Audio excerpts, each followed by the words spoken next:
atuh upama kitu mah naon atuh anu nabrak mah nya konsepsi kasundaan karena agama Islam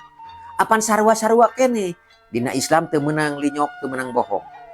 nya dina Islam teu meunang hiri teu meunang dengki dina Islam teu meunang sirik teu meunang pidik dina Islam teu meunang jail aniaya apan sarua naha beuti tabrak-tabrakeun wae tak eta nya pun atuh geus kitu mah nya ulah gitu da pada akhirna mah beda ngaran sarupa nya kayakinanna teh ngan ieu mah bahasa Arab anu ieu mah bahasa Sunda kawas kitu Sunda geus ampir leungit cicirena teh gitu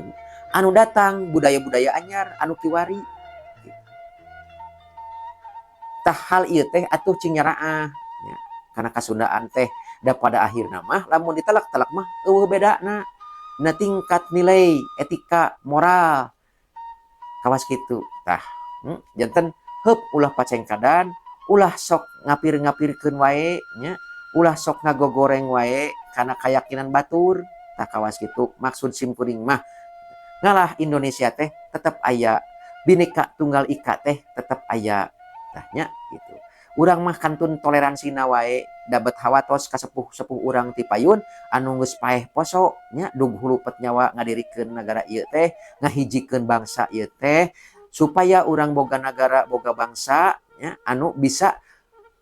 dipake keur hirup sapopoe keur hirup anak incu urang oge kawas kitu nya anu aman anu tentrem anu sajahtera tah kawas itu tah pun heula duwi ka dieu hapunten bilih aya anu nyalahan kitu nya enjing paget mau urang sambung deui hapunten bilih aya nu kabadung harigu karupa rada kasundul kalbu eta mah tina sabagian